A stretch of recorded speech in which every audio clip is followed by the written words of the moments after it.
We're doing the Dvar Malchut, and we're talking about ADAR. And there we go, the month of ADAR. And especially this year, where there's two ADARs. And two ADARs, that's the special, because the ADAR was when Moses was born. And because Moses was born, and Moses was the, I say, the ultimate revelation of what a Jew really is. In other words, totally devoted to making this world a holy and a good and a happy place. That's Moses. So when he was born means that Moshiach came into the world, and the world is the main thing over here, the physical world. When Moses was born into the physical world, then that changed the whole entire physical world for all time. And that gave the ability for us to feel that not just Moses was born, but everything is being born all the time. Everything is new, everything is fresh. Like we talked about a lot of times before, it says that in the future, there's going to be the raising of the dead and people won't die anymore. So usually the question that is asked is, who wants that? I mean, it's going to be tremendously boring. You know, I mean, it's going to be just really boring. You're going to live forever, right? How old are you, sir? I'm 795 years old. I'm sorry, you're too young to get in. You're too young to get in. Only people over 1,000 can come. What are people going to do, right? It's going to be terrible. So the answer is just like death is going to be gone, boredom will also be gone. And every moment will be exciting. Why? Because we'll feel that we're being created by God. We'll feel that we're being created by the Creator, that's what's happening right now. We just don't feel it. Since Adam ate from the tree, so the truth has been concealed. What's the truth? The truth is the world is really good, and man is really good. That God is infinitely close. When Adam ate from the tree, this became concealed. That's where all the other religions popped up. So that's the idea of Moses being born. When Moses was born, suddenly the world has this possibility to appreciate what it means to be born, and that every second is being born brand new. So we did this a little bit yesterday, but let's do this again. Let's explain what is this idea of it says that the mazel of the Jewish people, the Jewish people's, the luck of the Jewish people, the blessing, whatever, the Jewish people, mazel, it's called the mazel. Look at the fortune of the Jewish people. The fortune, the mazel of the Jewish people, because Moses was born in the month of Adar. Let's explain this a little bit deeper. Right? It's going to repeat a little bit of what I just said. The mazel of the Jewish people, the word mazel, this refers to the source of the Jewish soul, is called mazal. Remember we learned this yesterday? The mazal is another name for the essence of the Jewish soul. It means that all of your life drips down from that. The word nozel, to drip down. That's the mazal. Mazal means it makes something happen. Zal means to drip, and mazal means to make drip. The Hebrew grammar. And this refers on the source of the Jewish soul, like it says that the coming down of the soul into the body, to be put into the body, is only a little bit of the soul comes into the body. Excuse me. When you feel the essence of your soul, so you feel more aware of the truth. You don't get angry so much. You don't get depressed so much. And you don't have urges to steal and to lie. Negative thoughts don't come into your mind because you feel more sure about life. You feel that your life is not coming from you. It's something bigger than you. That's your soul. You feel, but that's only a little bit of the soul comes into the body. But the main soul, the source of it, remains above. And that source of the soul is called mazal. This is called the mazal.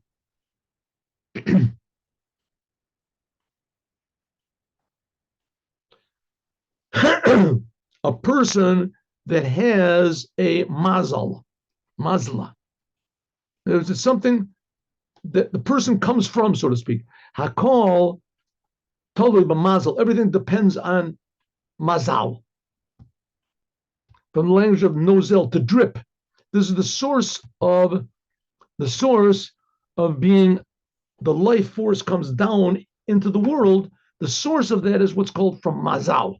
The mazal, which causes life to drip into the world. That's what the rabbis say. Ein mazal Yisrael. There is no mazal to the Jewish people. This refers to, we just finished saying that there's the mazal of the Jewish people is strong on this month. And here we're saying there is no mazal to the Jewish people. How can it be strong if there's no such thing? So he says, no, that what the rabbis say, that there is no mazal to the Jewish people, it means the Jewish people are not under the influence of the normal meaning of mazal, means the stars. Mazal means the zodiac. The Jewish people are not, they're not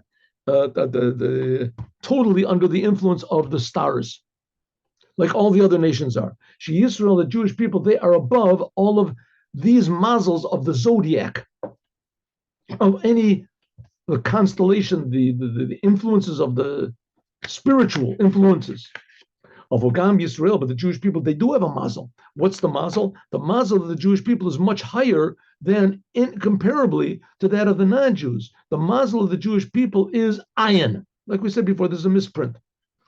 Ayin should be an olive here. Like it says, Chachma me'ayin timatzeh. Like it says, wisdom me'ayin. It comes from this place called ayin, from nothingness. Ayin she'eno musag. It's called ayin because it's not understood. That's where the Jewish essence of the Jewish soul comes from. You can't. It's impossible to understand what a Jew is. It's not just impossible. It's not in the category of understanding. Like sounds are not in the category of seeing. The essence of the Jewish soul is the same thing as the essence of God. It's not relevant to say, I don't understand it. You can't understand it. There's no sense that can possibly grasp a thing like this. This is above. It's above any name, the mazal. It's above any of the names of the soul, even the highest name, which is the level of yechida, the essence of the soul, which is above all the 5 names of the soul. Nefesh, Ruch, Neshama, Yechida. Yechida is usually the essence of the soul, but we're saying, that's right, usually it's referred to, but really we're talking about the top of Yechida, something which is even the essence of the Jewish soul. That's the whole idea of the mazal of the Jewish people, the very existence of the Jewish people is totally above understanding, which this sort of explains a little bit the idea of anti-Semitism. Why, for some reason, through all the generations, people hate Jews. And now in our generation, they don't even believe in a reason. There's no reason whatsoever. No reason. They just hate Jews. Jews are bad. Get Jews out, right? Hate the Jews. What do they hate the Jews for? There's without any reason. So he says that's exactly the point. Jew is above reason. Of course, they hate us without any reason because the fact of Judaism is something above reason. It's like in these movies when the war with the worlds or whatever, the from another planet they attack, kill them first thing, get rid of them, right? We don't want any surprises.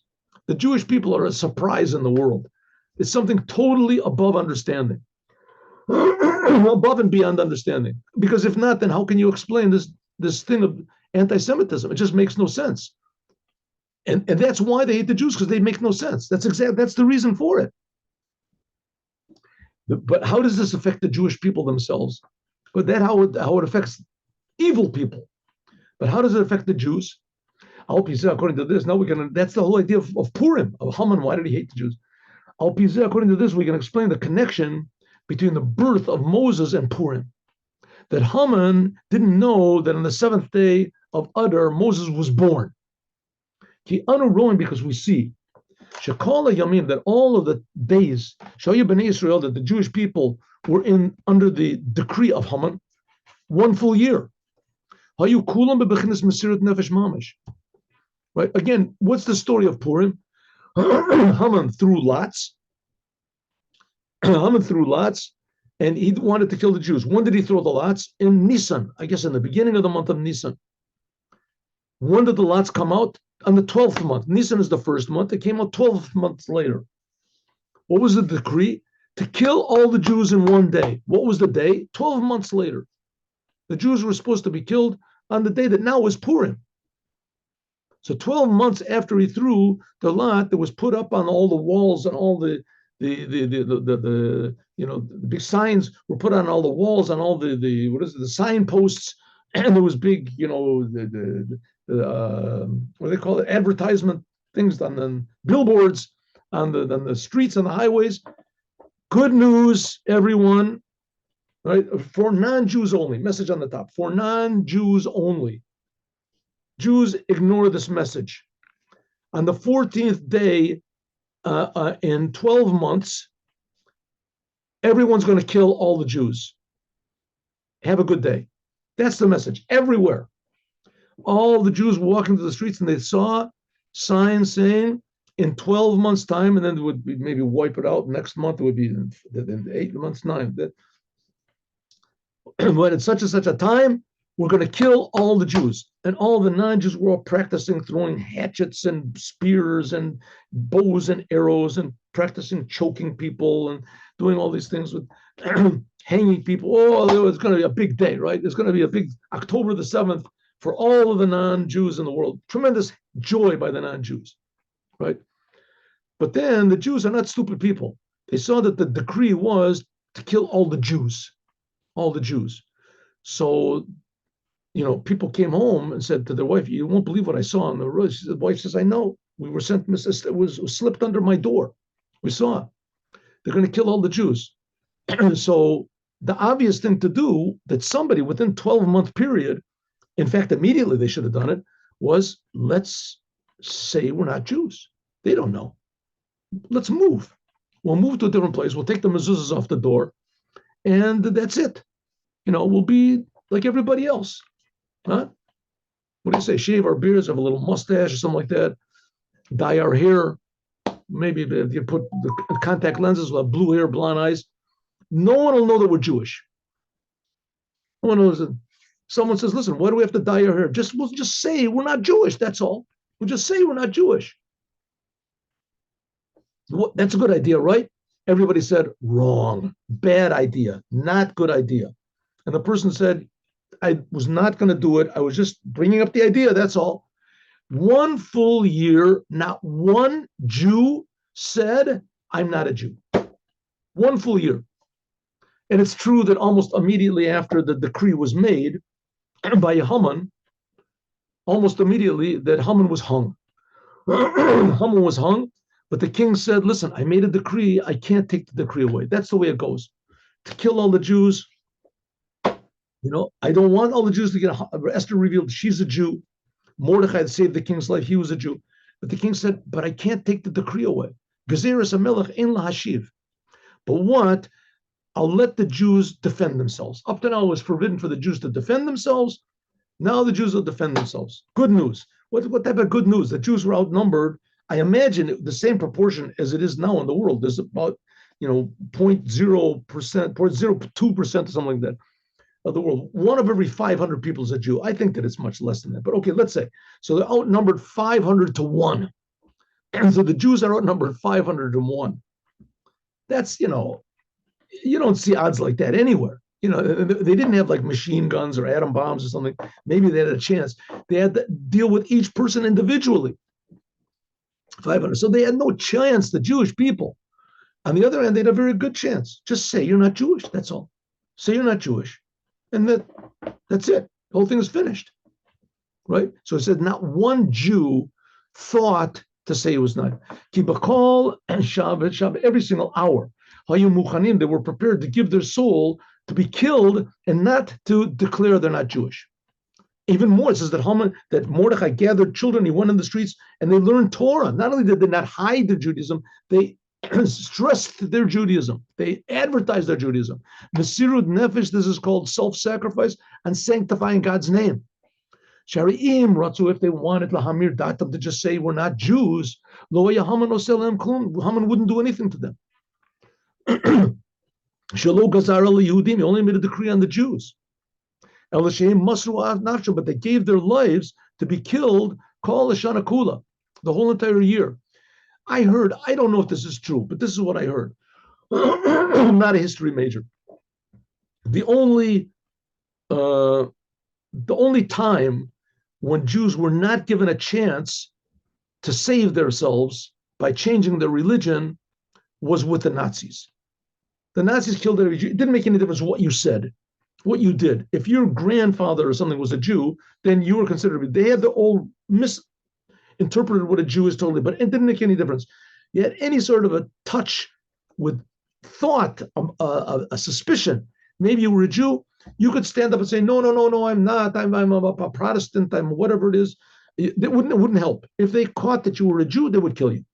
But they found that you're a Jew. But he was the only one. After that, in the church and things, they always gave people, the Muslims, you convert, you live. Right? You convert, you live. Haman didn't give them that opportunity. Haman did not give them that opportunity. Haman killed them all. I mean, maybe we can say the Hamas guys are the same thing, pretty much. They didn't say, if somebody would say, hey, I'm a Muslim, they wouldn't. I don't know, maybe they also would. Could be they would. But in any case, Haman for sure did not, he was not like the Nazis. If a person his decree was only to kill the Jews. If you said you weren't Jewish, then he would let you live. Just like all the other enemies of the Jews for all the generations.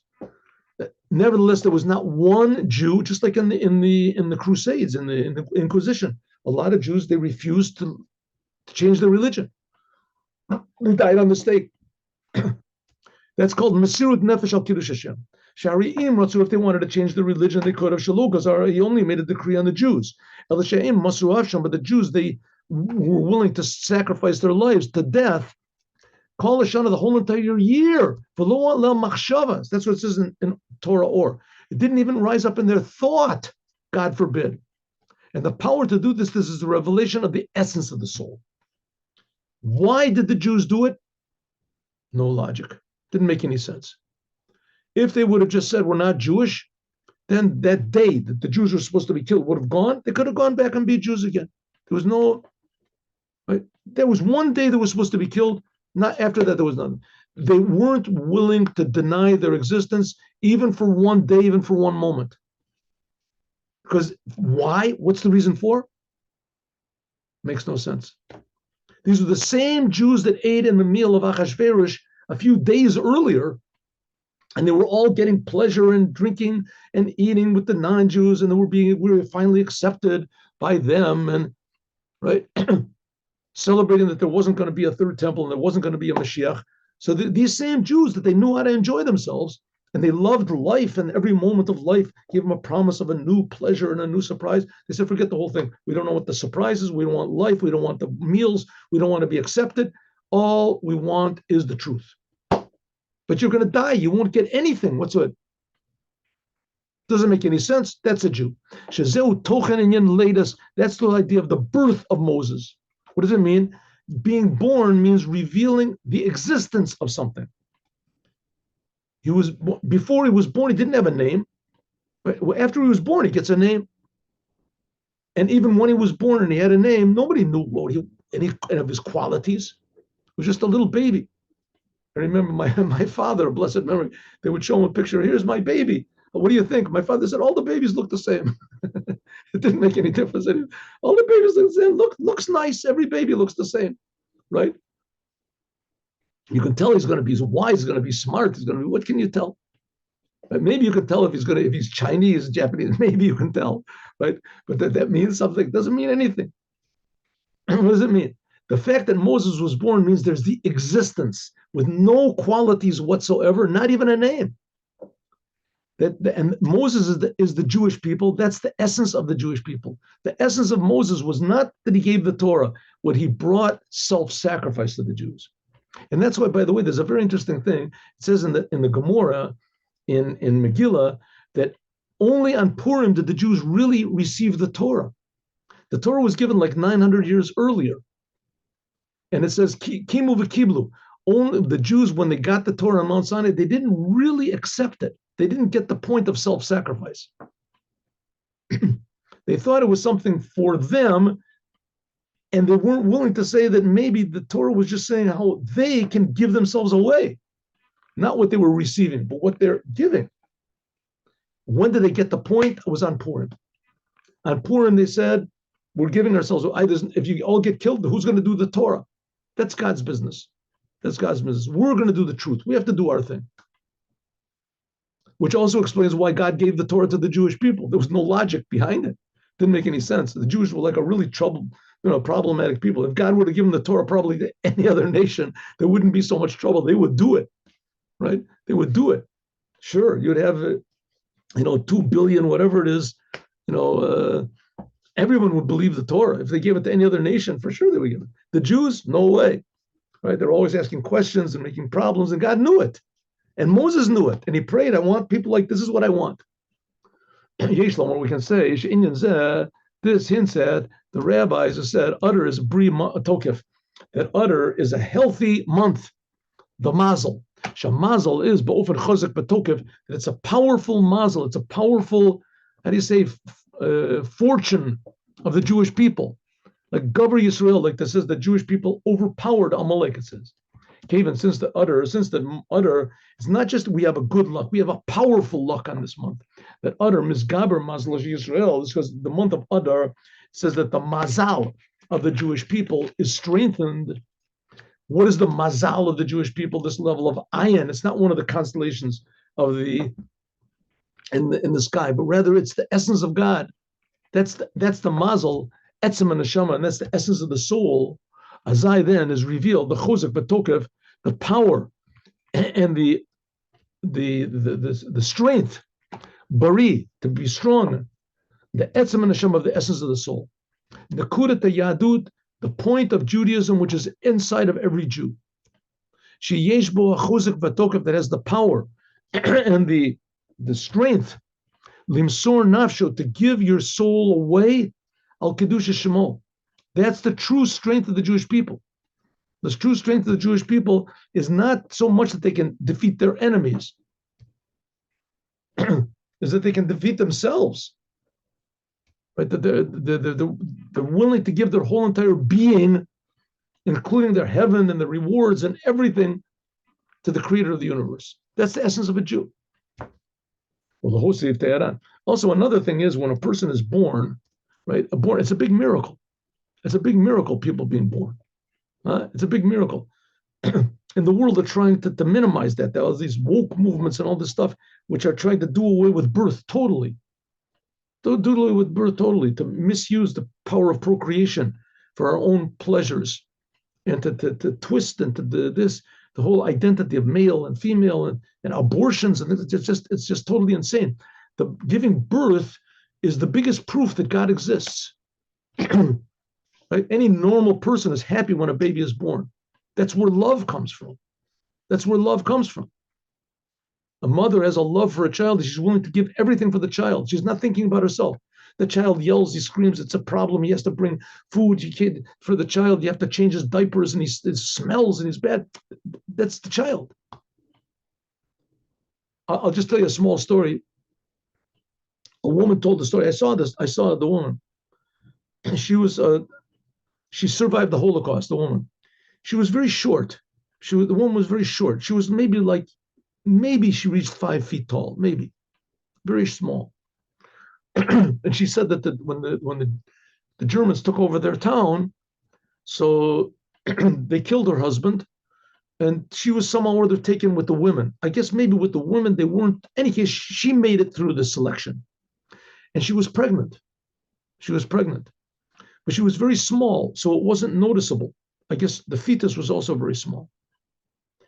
And she was pregnant like in her 8th month or something like that. And of course, they were put into total inhuman conditions over there. And she gave birth. It was the middle of winter. And she gave birth. The other women that were there with her, they helped her, took care of her, I guess, cut the umbilical cord, whatever it was, took the baby, wrapped the baby up. The chances that the baby would live were like, the chances that she would live Listen, the fact is, there was Rabbi Mangel, I heard it. The fact that anybody lived, any Jew lived in those conditions was a total miracle. There was no way. They only had pajamas on all the time, and they had to work in like 10 degree below zero weather, and they were given nothing to eat. Anyway, so she gave birth to this baby, and they wrapped the baby up as much as they could, whatever they could find to wrap her up in. And she nursed the baby, I guess, whatever. Anyway, so in the morning, so she had just given birth. So in the morning, they had to stand at attention. Anyone who didn't make it outside to stand in attention, they would kill. And so she went out. I heard the story from the woman herself, and it was a video. So she had just given birth, like a couple hours before, and she stood at attention. She went outside and stood at attention. And one of the women said to her before the guard came, said, "How could you do it? How can you be standing?" And she said, "I have a baby. I have a baby. The baby needs me. I have a baby." And that kept her alive. No, I'm sorry. I did not hear from the woman. The story was told by the baby, by the woman. She grew up. That's right. She grew up, and she said that her mother, she was told, that's right. The one that told the story was that baby. She survived, and with her mother together. How it happened, I don't know. I guess they had to hide them all the time. A baby, right? It's a precious thing. A life, pure life. A miracle. What do you care what color it is? What look at those small, big. Well, and so when Moses was born, this is like that's a baby. The Jews were born. There's hope to the world. Well, the Hosif She'inyan said this is hinted at also in the name of the month. The name of the month when Moses was born in the month of Adar. Adar means to be very high. Adir b'morom. It means tokef v'gavura, power and strength. Like it says, harotza shitkayim nechasav yitu b'hem Adar. If a person wants to have good luck in all of his possessions, he should plant an Adar. Adar is some sort of a tree. Like it says, Adar b'morom Hashem. Like it says, powerful and the highness is God. Adir. Koloma, the Adar is the language of kiyum v'chazak. It's something that's strong and powerful. Look, and therefore the month is called Adar, and that's why this tree is called Adar. I know, namely, that in this month of Adar, Mudgash is stressed, Hachozik Batokev, the power of the Jewish people, that the Jewish people are called Adirim. Like it says, where does it say this? Let's see, 1 second, 70. In the Gemara, in Menachot. What does it say? It says, Adirim. When it's called Adirim, this is the Jewish people. Like it says, Adir kol chavtzibam. Like it says, Ve'adiri kol chavtzibam. It says, my powerful ones, everyone desires in them. It's a sentence in Psalms. Adiri kol chavtzibam. I don't remember the Psalms. Okay.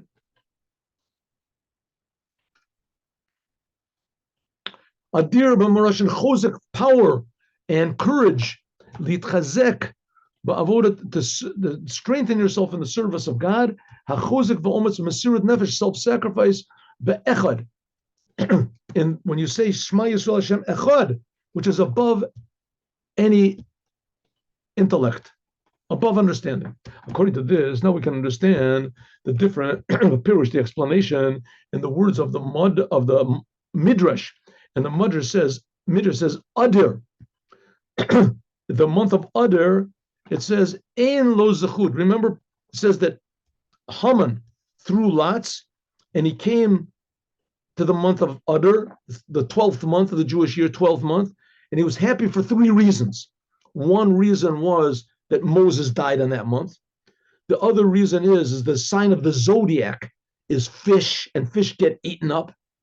And the third one is the month itself. There's no holidays in Judaism. There's nothing special happened in that month. It says Ein lo zechud. It hasn't got any merits. Umazlo, and also its zodiac sign, fish, right? Also Ein lo zechut. It hasn't got any merits. When here we say ein lo, we can mean it doesn't have, or maybe we could say ein. It means ayin, the essence of God above all understanding. That is the merit. The ayin lo zechut, the merit of the month and the merit of the zodiac sign. That after a yediyah, they know that ADAR, then an udder. After you knew this one thing, that an udder, Moses was born. Remember we asked before, Haman had 3 reasons to be happy about udder. One of those reasons, he made a mistake. He didn't know that Moses not only died in that month, he was born. Okay, but he still, the other 2 reasons, that the month has no merit and that the zodiac has no merit, the Pisces has no merit, right? There's no merit. Says the Rebbe, the fact that Moses was born in that month, that transforms the whole business. Shemitzad, that because Moses was born, it brought the ayin, the essence of God, go over Muslim Yisrael in the month of Adar. Then there's revealed the ayin, the true muzzle of the Jewish people, which is ayin, is revealed. And then we can also add on why it's the 7th day of Adar, and this we're going to talk about, God willing, tomorrow. Okay, let us do the Yom Yom.